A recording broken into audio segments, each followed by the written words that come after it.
Shipping is the backbone of the global economy. I cannot imagine any better industry to go there, step inside and generate impact. Being able to be involved in a sustainable solution is something very, very exciting. I'm pretty sure many people find your journey inspiring and are thinking about, should I jump out? Should I join a company, a startup, etc.? From the very beginning, from idea to reality, so we were just three ourselves, building the team, closing agreements, started selling. I got involved in all areas. If you have the opportunity to step inside a company, either fund it or just join a company with whom you share the same vision and the same values, I think it's a very good opportunity for your personal and professional growth. So just when you were growing up, I read you were quoted that you didn't envision yourself being an engineer. You started having a teaching aspirations and then about going to the doctor field. Can you tell us a bit about your upbringing and what you thought you were meant to do? So I think that when I was very young, like being a teacher was the dream of my mother. And when you're young, you tend to get dreams that are not yours. But then when I started growing up, I spent, unfortunately, a lot of time like with my grandfather at the hospital. So I realized how many times those doctors saved my grandfather's life. So for me, it was like, I want to become a doctor because the only way like to make good in this life with your job is saving lives. But then laterwards, so I started studying like biology and chemics and physics and so on, just to become a doctor. Then I realized that just some months before like choosing my university studies, that in fact what really made me brighten my eyes and that really was something that inspired me was solving problems. And then I had this teacher, which was also an engineer, like telling me, hey, Cristina, maybe you should study engineering. There's also a way to make good in life and have an impact in this world throughout engineering. And that's what I did. So I started aeronautical engineering, and that was like my first decision towards my like studies and what I'm doing today.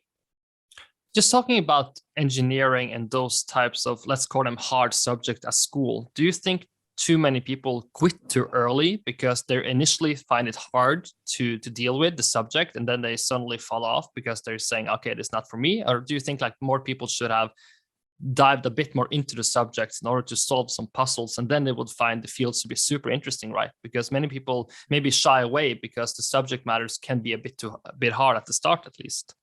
I think it's a little bit all together. I mean, there's people that go to engineering because they're very good students, and then it's, oh, why should you study maybe any other career which is not technical because you're so brilliant and the world needs this intelligence. So they force you a little bit to study engineering. So I had a lot of friends leaving engineering because of this purpose and going to a more social university studies. But because that was in reality their dream, but because they were too young when they decided to study engineering, they did not realize. Then we also have people like the first years of engineering are very hard. They're very like, they're setting the solid and the base. And it's pretty similar to whatever type of engineering. So maybe I'm sure that I was doing aeronautical engineering, but industrial engineering, they were doing just the same subjects with another name, but the same subjects. And then until you get maybe to the fifth year, you don't start realizing how much you can do with these subjects. And I would say that even when you finish university, you still feel like, okay, maybe I don't know anything and maybe this wasn't what I was intended to study at the beginning. But then laterwards, you see that you have like the tools to really realize what you have in your mind. And like it doesn't matter if you made aeronautical engineering, industrial, naval engineering, and at the end of the day, like you are prepared. But you don't realize, I think, until you end. So people leave in the meantime. And there's also one thing, like, people that go to engineering tend to be very good students, so tend to have like 10 over 10. And then when you get to university and you realize you're not getting 10, but maybe 3 or 4 or even 5, that 5 is very high for you, right? So I think there's this demotivation behind like what is happening here. Maybe this is not meant to be for me. And that's not the thing you should tell yourself. It's maybe you're not supposed to get a 10 and you're supposed to really push harder in these subjects, like push your limits, right? Maybe before it was too easy for you. So I think it's a matter of how you envision what you're experiencing at that moment. Very true. What draw you towards the aerospace industry at the beginning, at least?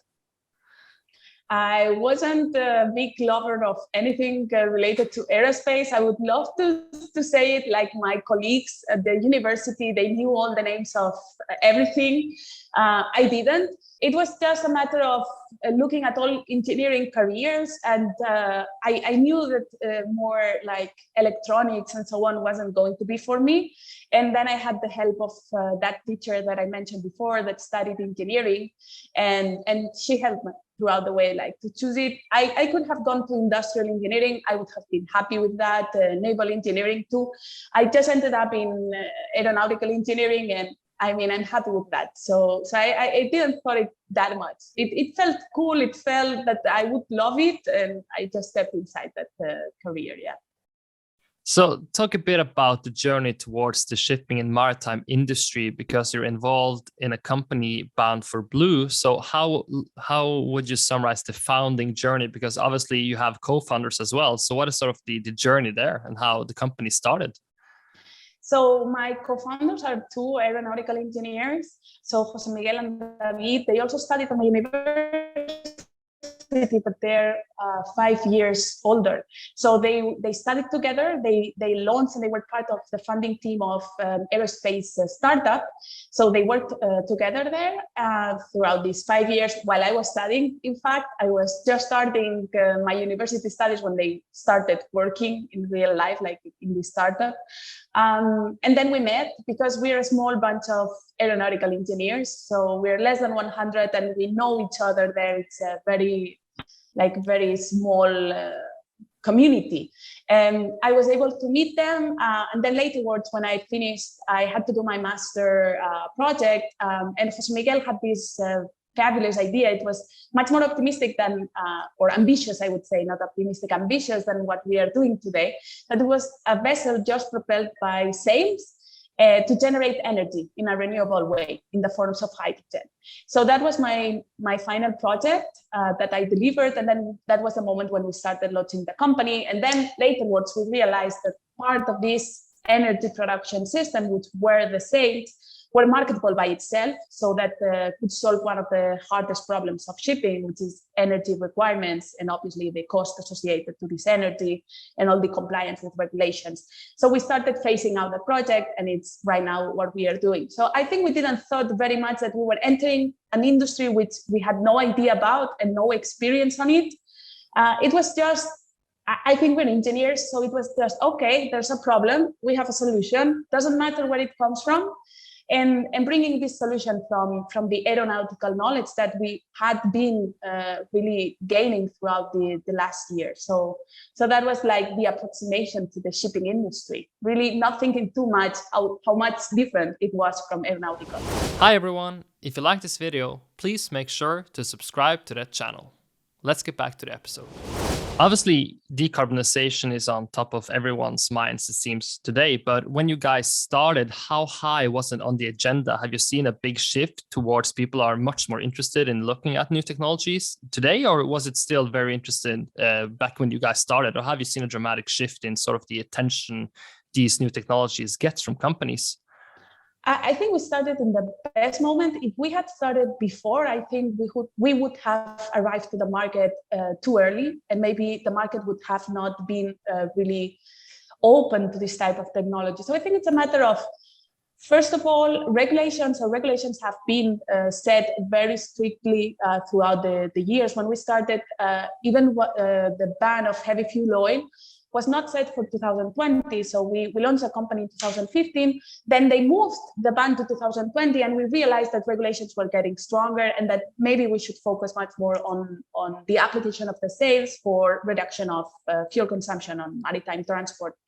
And then obviously there's the thing that you obviously see that regulations are far away, and that's something that people also see in their daily lives. Okay, I have to switch from one car which is using gasoline to electric to enter my main city. This is something that also happens. You tend to postpone these investments as much as you can, and it's like, okay, it's far away, and then when it arrives, obviously you're open to whatever type of technology and you have to try. So I think that shipping is, although it's conservative, I would say that big innovations have happened in shipping. So they're not that conservative as people think. I just think that they are more focused on fuel and not thinking about the energy problem, which is something that has to change in their mind. But I think they're very open to technology, but the problem is at what cost? So it's about the risk. So how much risk am I taking with this type of technology? So although it was a technology that was proven in the 80s, so rigid sails were developed in the 80s and were applied and really did not injure any ship, any person, did not represent any major risk. They are having a perception of a higher risk than what it was. Then when we installed the first technologies, then we proved that it was safe, and then they're much more open. And then that's about building trust also in the market about this type of technology. Then other companies also entering into the market or that entered before, really showing that there's no risk. And in fact, I think that they're perceiving that there's much higher risk of not doing nothing than of trying new technologies. And I think this is driven also by regulation. So in the end, regulation is coming. The only alternative is either you go low steaming or you start applying technologies or burning like low sulfur fuel oil, but even renewable fuels right now. So it's about this transition. No? So when we started in 2015 till today, so we're starting to see this change of the mindset. Obviously, at the beginning, they were not that open as they are today. And I think that's a sum of a lot of things, not only the regulations, but us also proving that the technology works and it's safe.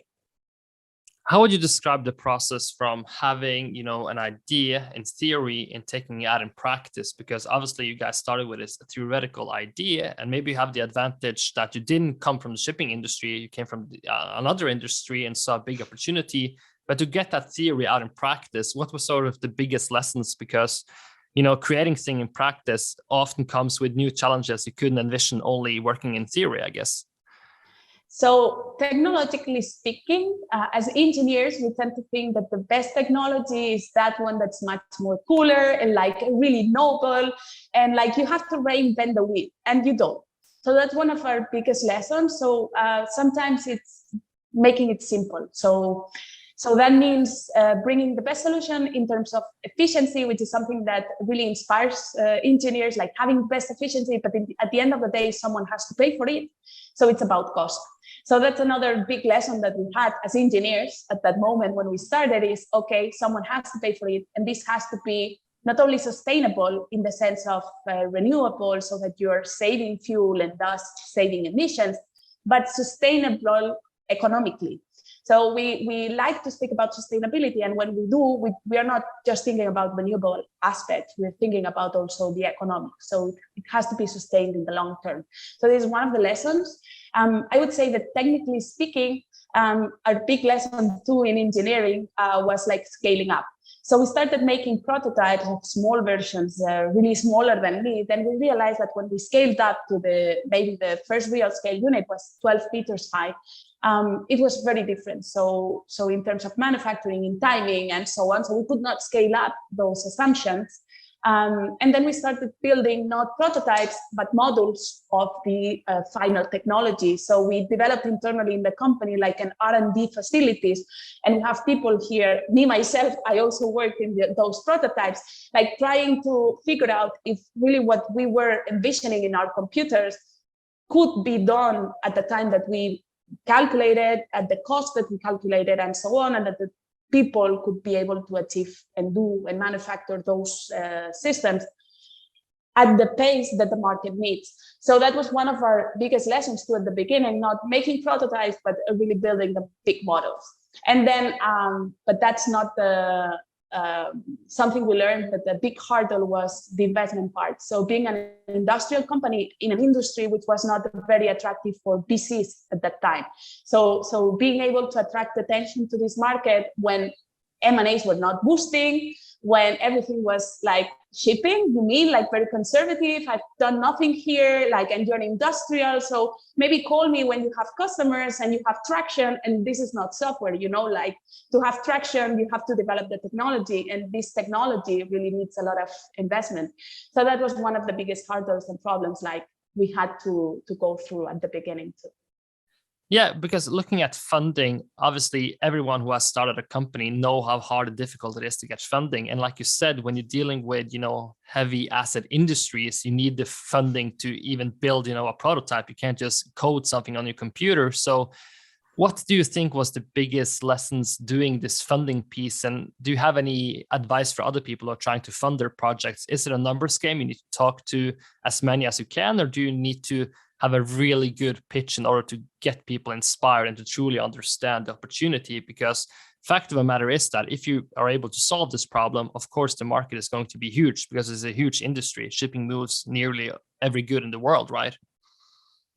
So I think that at the beginning, that's another lesson maybe, we sold the company and the vision and the market and the opportunity, but it was not selling that. In fact, what made us close the first funding round, it was about ourselves. And we did not realize, or at least I did not realize until 3 years later since we closed that funding round, when I asked that first investor, and I asked him, why did you invest in us? We were crazy. We just had a PowerPoint and a very small prototype, which I could wear in my hand.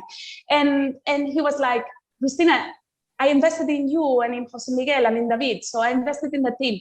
It was about you, not about what you were going to achieve, which is something that also matched with another investor in one of the shareholders meeting, that he presented himself and he said, okay, I invested here because I am investing in them. So even if they produced chairs, I would have invested in them because I know that this company will go okay.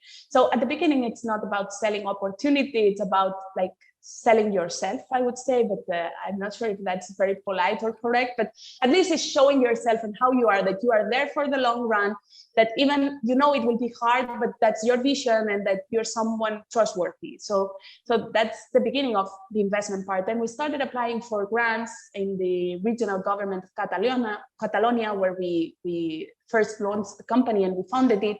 Then we moved the company to the Cantabrian region because they're regional GDP is very affected because of shipping related activities. We have there Astander, which is the famous shipyard. Then a lot of companies, besides also manufacturing and really delivering products there for ships. So we were able to get more public funding also from the government of Catalonia. Then we also got funding from the government of Spain, plus obviously additional investors. So approximately 60 to 70% of our funding that we have achieved is coming from private investors, basically business angels and family offices, no VC at that time. And these business angels are also coming from the shipping industry. So we have people from the oil and gas and so on, so charters and I think that's also very useful. They've also accompanied us throughout the way. They've invested several times in the following round. So they followed their investment.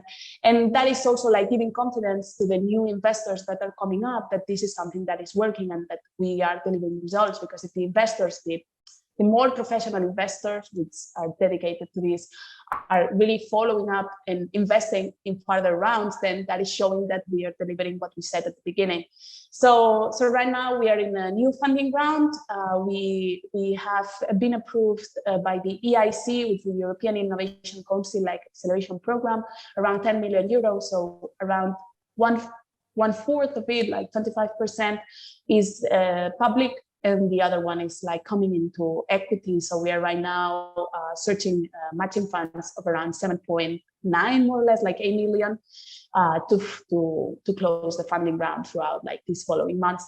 So that's pretty interesting. And I think that the most difficult part is the first euro that enters your company, but then it's really being able to deliver results. That's the most difficult part then later towards. It's not about closing, but if you're able to do what you told you were going to achieve with that money, then later towards other investors are following. Talking a bit about the shipping fleet, because obviously there are different types of vessels. And when you started, piloting and getting clients, how did you envision sort of the first customer batch to be? Was it any specific vessels, any specific size? How did it look in terms of where you believe the return on investment would be the best? Because I guess that would differ, and from the vessels through the routes they take, etc. So how does that customer roadmap look? So I think here so it's not just about segments. So it's about, okay, what aids is the fleet? What is the sailing area? So where they're operating their fleet to? Because if they're operating in the Mediterranean, maybe it can be a cruise vessel. So they're going at a very high speed. So very high speed, very high fuel consumption. But then laterwards also you start analyzing that those ships are stopped at port because that's like their main operation. So people are visiting the cities, then they go sailing at high speed to another port.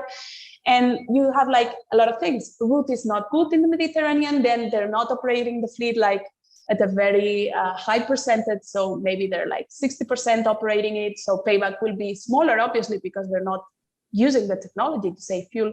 They cannot use it on the port. So then you start nailing it a little bit more. It's not, at the beginning we thought, okay, then it's about, like when you think about market, you're thinking about geographically, maybe in shipping, you start thinking about types of vessels. But when you start thinking about installing sails, it's much more difficult. Even when you look at the fleet, so you look at ship owners and then what percentage of their fleet we able to install the sails, because it will deliver a very good return on investment for them. And then nailing that up. So 80% of the vessels, if you look at them, can install the technology, physically speaking. But then if you go to the routes and so on, like around 60% could have a very good return on investment, like lower than 5 years. And then obviously there's like this sweet point maybe on bulkers, tankers, and so on. But that does not mean that you cannot install it on cruises or on ro-ros or on fishing vessels. Then how did we start it? So we didn't start it like with the big players. So we wanted to, at the beginning, we didn't realize that much when we thought about this, but it was, okay, we want to try and the first technology, and to try, should we install more than one unit? It will take a lot of time. And if we fail in some sense, like we don't get the best technology, we're building 3 units. So we started thinking, let's go for smaller ships to try the technology, because you will need less investment to try it, and it will be much more easier. And if something does not work, because it's a minimum viable product, so you're installing it, you will improve it throughout the sea trials. And then if you have to improve it, you will substitute and so on. And it doesn't need the same investment to substitute 1 sail than to substitute 3. And if you fail, you don't fail that hard, because you're trying. It's about piloting. It was not a commercial like installation what we were looking for at the beginning. So it was also a very sweet spot on the fishing segment, because they were the last ones to abandon wind. And today we have a lot of fishing vessels sailing with wind, very small fisheries. But in the end, they know how wind works. So they're very close to wind and they see it every day. So we found this acceleration program in Galicia, in Vigo, and it was putting in touch, it consisted of putting in touch fishing companies with suppliers of technology to their problems. And that was the ship owner that even before we launched the company, he was looking at solutions to install on their fleet, because he was like, okay, I have wind, I'm sailing with good wind and I'm burning fuel. And at that moment they were burning marine gas oil, and it was before 2020, in fact, and at a very high price. So it was like, I would love to be able to use this wind, but in an autonomous way and with a new solution, and he was looking for it. So it was like, he was very open. So fishing was very open to wind. And then they also got like subsidies to really make their fleet more renewable. And it was a very sweet spot to try. Like, it was just 1 unit that we had to try, small unit, so we could build it quick. We could have someone there. So we had one of our team, one of my teammates has been 1 year in that fishing vessel. Maybe you should interview him. That would be very nice. It's a very good experience. So improving the technology, the control system, the aerodynamics, and right now, for instance, we're building another unit for this vessel, because we've improved so many things throughout this year. Like around 30% of the efficiency we've improved of the sail, and we're going to deliver this unit for them also, because in the end we want to prove also to the market that who takes the risk also will get the best result in the end. So being the first one to take the risk implies that we will be there also to make some changes on the technology if we improve it in the meantime. So I would say that was how we started approaching the market. Obviously, then there were problems because the problems you have in fishing, you don't have it in the cargo segment. So you have these more stability problems. Then that implies also weight problems. So we had to modify materials to use more aluminum. Then you also have problems in manufacturing. It's not about problems, it's challenges maybe. So it's about more challenging project in other way. It was not 3 units, 1 unit, that's more easy, but then you have other challenges which we didn't contemplate at the time. Definitely. If you look at ship owners and shipping CEOs, they of course want to lower their fuel consumption because it's all about having the lowest cost possible, right? So in your best case scenario, how much, do you think you can save on fuel consumption if you really get to maximize these renewable technologies like wind, of course? So you guys are working on. So the other day we made a preliminary analysis for a gas carrier, a new build, and the fuel savings were so big that we even didn't consider they were true at that moment. It was like, that's impossible. There's something wrong that we've introduced in our software, and it wasn't. They were performing very good routes. They were using the highest units of 30 meters high. And they were delivering like 40% fuel savings without using improvements on the routes. So obviously you can improve and include weather routing, could add to 20% additional over the fuel savings achieved, but we were not adding anything there. So it was just because of the proportion delivered by the sales in the sailing area at the speed they were traveling. And I think that's like very good business case. They were getting like a payback below 2.5 years, which was very, very good. You can go from like 5% in the worst case, even 0. I mean, if you're not using the wind or in the Mediterranean, it's like very, very bad case, but maybe to 30, that would be something reasonable. Then in an average, like 15-20% of the energy can be delivered by wind without modifying the routes and so on, like just by sailing as always. Well, when you say modifying and improving the routes for people who aren't familiar with the case, what do you mean in practice? So if you go from port A to port B, you follow a certain route, which is like the normal route you would follow, but then you can like follow the winds like Cristobal Columbus did. And obviously you can get better winds, so you can get higher savings if you're just going to catch those best winds. That means you are not just using those winds that are available for you and doing your best with that, but rather going to find those that will really deliver the best proportion. Sometimes that can mean that there's an increase on the time to get to the place. So there's also an increase of the cost of the crew and so on. So you have to really be able to match all those things, what you're getting from an additional saving that is not really affecting with the additional increase of the timing. Sometimes if you are not in a hurry to arrive to the port, it's not the case today, but if you are not with this hurry, maybe you can get better routes. Sometimes getting better routes does not imply increasing the time, because it can enable you to get at the same speed, like at the same time, I would say. So yeah, that's the meaning of going and catching like the best routes for you. It's like this way, yeah.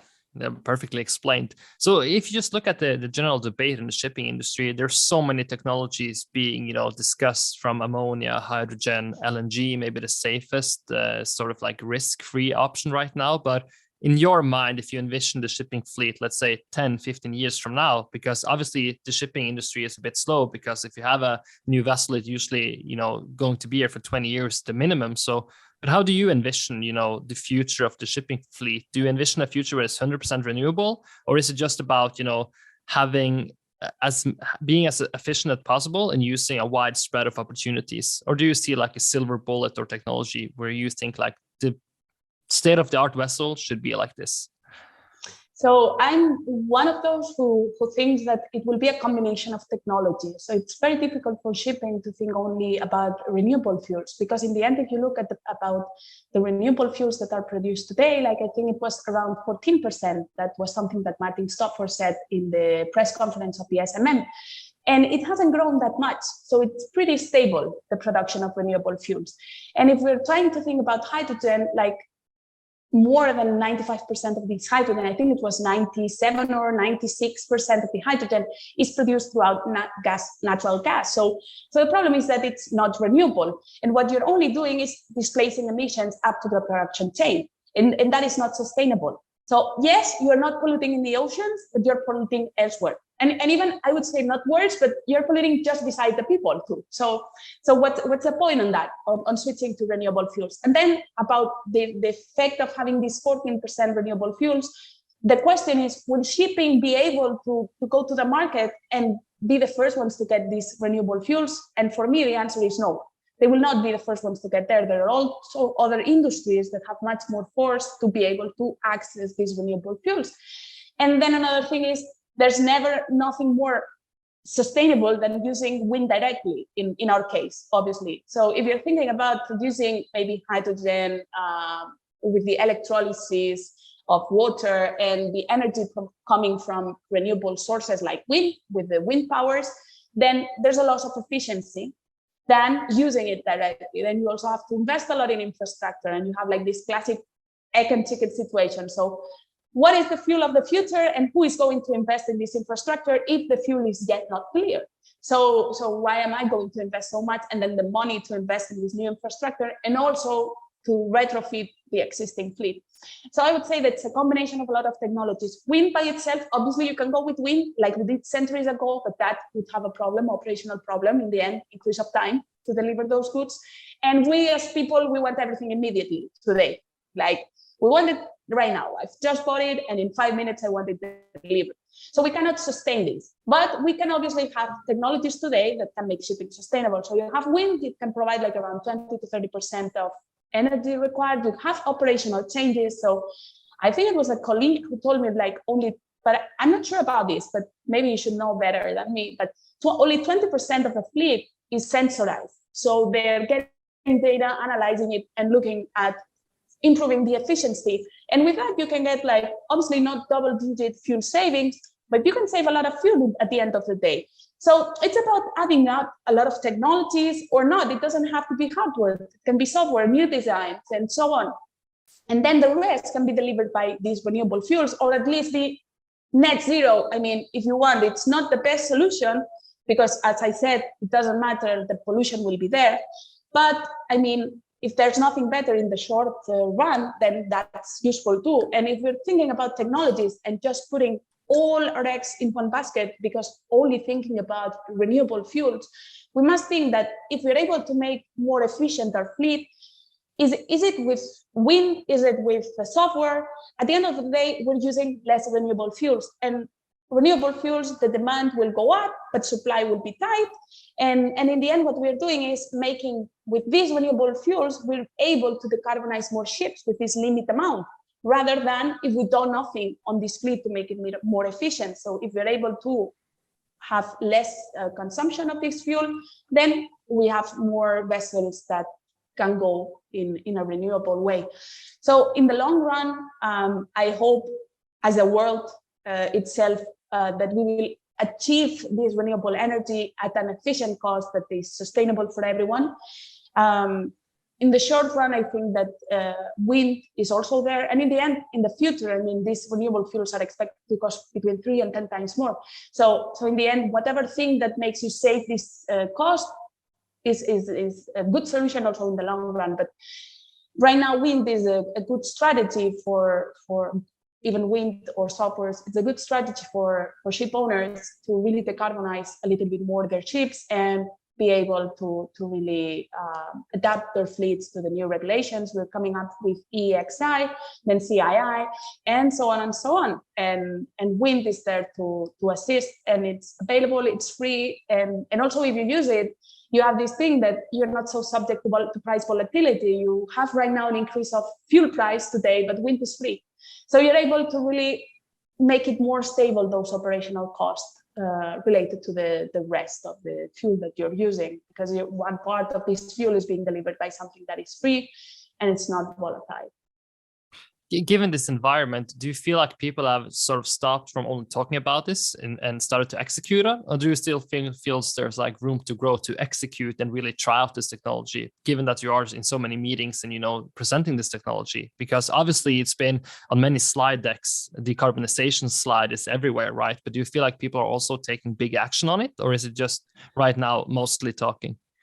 I think there's a lot of everything. So at the beginning, it was like more talking, I would say, and like only speaking about digitalization. I was like, okay, let's move forward.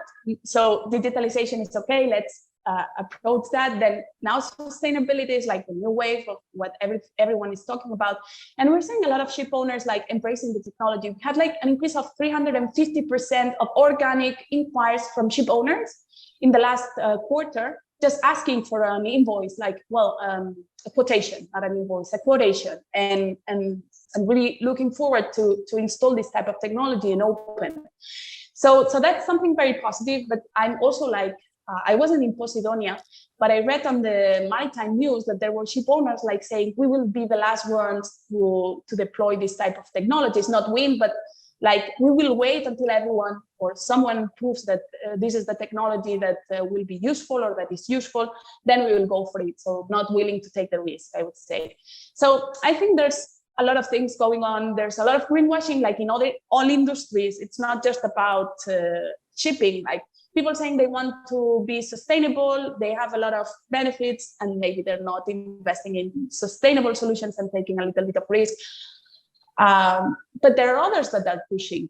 So I think that's pretty similar to what's happening in other industries. I think it's not just about shipping. It's generally speaking, you always have like the first early adopters, then you have this adoption technology, then you have the late laggards, and that's a natural thing. Not all the industry will be open to install novel technology. It's something normal. I wouldn't bother about it too much. What I'm seeing throughout all this journey since we started is a very big transition. So I was in 2020 speaking about wind, and it was in also an advanced press conference of the SMM, which was laterwards postponed. But I was speaking about wind, and then I came in 2022 again, and everyone was speaking about wind, not only me. So that was very useful and very good to see, like that really the industry is moving. I would love to see it moving at a much faster pace, maybe because I'm younger and I'm much more energetic and I want to see the changes from one day to another. I don't know, maybe it's myself, because I want to see these changes going very fast. But I think changes are going on, and the industry is moving forward a lot, like generally speaking. Just one last question on the product side, because I thought about it just recently, and that is in terms of the design, right? Because if you look at Tesla case study, it actually proved that one of the key insights was that people actually care about how a sustainable car or vessel, I guess, look, right? So how important has it been to create something that actually looks good on the ship as well? Has it not been a focus at all? Do you think like design actually matters, that people want to install these pretty, visible sails on their ships? So for us, the first thing was safety. So we wanted to build something that was safe. And then we started engaging with the class societies and following all the more stricter regulations that they were launching. So safety was the utmost important thing for us. The aesthetics was also important. So we were not going to set anything that was ugly by itself. But that was not the first thing. We realized that the industry where we were approaching our product, obviously, everyone loves to see nice things. I myself love art by itself. So I understand that people want to see beautiful things like Apple and so on. But it was not the most important thing. The most important was safety, that it delivered these results, that it was practical, so it was autonomous, that it didn't imply additional cost, low operating expenses, blah, blah, blah. Then moving forward, aesthetics. And if safety was first and something was not that aesthetics because of safety went first. So that was like our way of thinking. So something that was useful and safe, and that it delivered results at an economical way of approaching the technology, because sometimes, as I said before, you think about sustainability and you think it will be expensive. So one of the most important things for us was not making this technology expensive. So being able to really nail all the mechanisms, the manufacturing cost, and so on. And then in the end, making it nice. So yeah, of course. And I think by itself, these types of technologies are nice. They are good looking. So there are like less than 16 vessels in the world with this type of technologies. And that's cool. I mean, they're special. So we still have a lot of work to do to have like all the fleet or as much vessels as we can with our technology installed with wind power. But in the end, they look nice. Definitely. Just talking a bit about the more general topic, being an entrepreneur, because it is a special lifestyle. So, I mean, you live this life quite some years right now. How would you compare the entrepreneurship lifestyle versus the ones you're seeing maybe friends having in the corporate world? Because I'm pretty sure many people find your journey inspiring and are thinking about, should I jump out? Should I join a company, a startup, etc.? What is sort of your general view on the entrepreneurship path, which obviously comes with a bit more volatility in life? Things go up and down a bit more, but how is your general sense on the lifestyle you get as an entrepreneur? So I think like if we speak about the 3 dimensions of the person, like you have like this more extrinsic part, and it's like about being able to make good in the world. So shipping is the backbone of the global economy. And I cannot imagine any better industry to go there, step inside and generate impact. Obviously, in my case, sustainability is something that really concerned me. So being able to be involved in a sustainable solution is something very, very exciting. So then you have this more intrinsic part, so the growth that you are experimenting, no?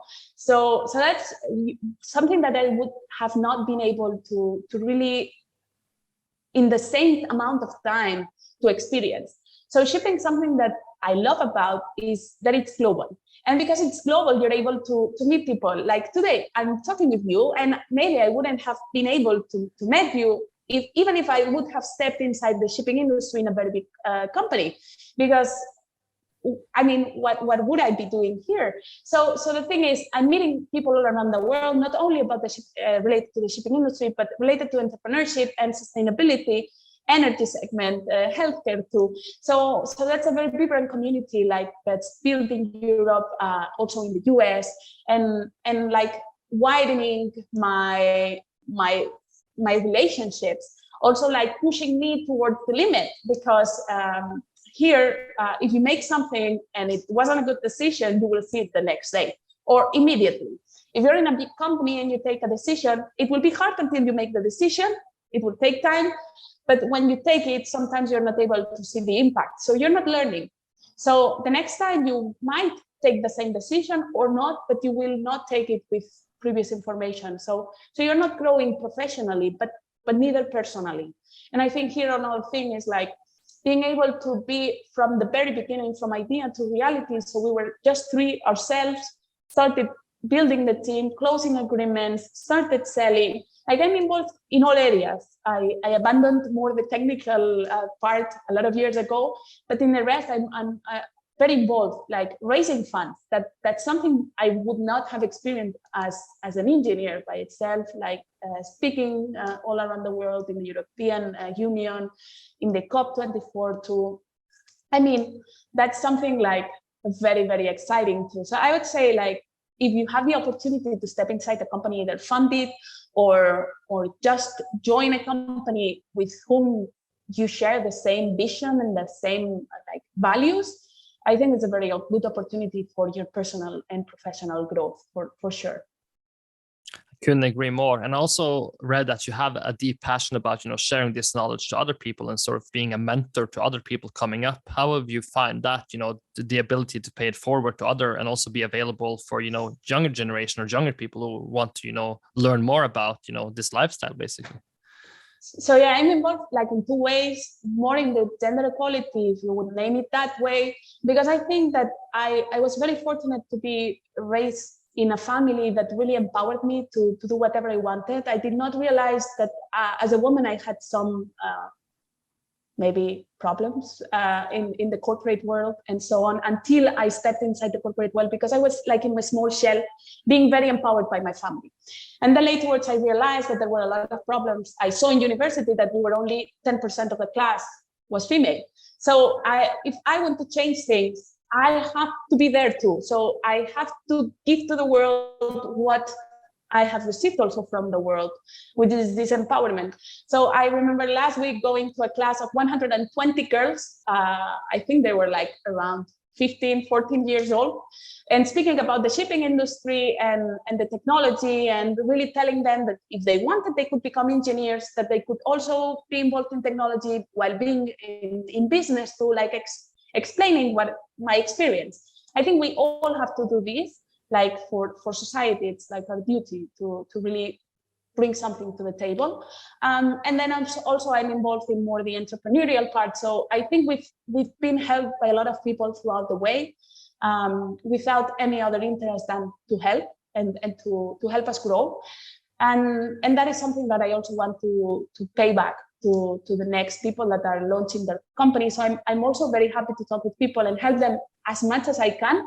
And also I would say that I learn a lot from those conversations. So I'm very involved in like a lot of communities in the entrepreneurial like type of programs, and we help us a lot. Like, hey, you should look at that. Maybe I could approach you to this person, and that's also very good too. So it's about helping us each other to build a better world.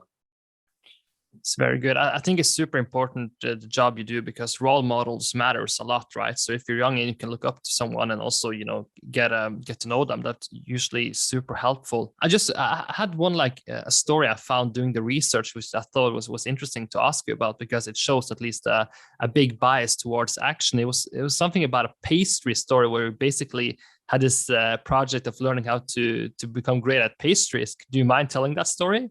So that's something very special for me. So I had like a very bad moment in my life while I was studying university. I lost the person that I loved the most. She died. And I found in pastry, like it was like doing yoga or something. It was my moment, and the way I put all my energy, bad and good, there. So when I finished my studies before launching Bound4Blue, I had the opportunity to work with the best pastry chef in the world. That everything I learned was from him. And it was very cool because it was like experiencing what I loved, also because I loved art. And for me, pastry is a way of doing art. He did he was the best. So he did very fancy things, but very like chemistry and going to the limit to the formulation. Like it was very cool to be with him, and very, very, very nice the way he empowered the team to, I learned a lot about like teamwork there, and not only about pastry. So for me, pastry is something very special. As I mentioned before, I love art. Pastry is a way of doing art, and also a way of doing good in the world. So sometimes people tend to think, I was speaking with some university students yesterday at like a conference that they asked me to deliver, and they think that engineering is the only way, or technology is the only way to do good in the world. And I would say that even pastry, you're able to be in the best moments of people in their lives, and be there in some way, with them, with the sweet pastry. So I think it's also a good way of doing things, like a more healthy food to eat, really this innovation behind building good teams and sustainable, in the end, so solutions, business, and so on.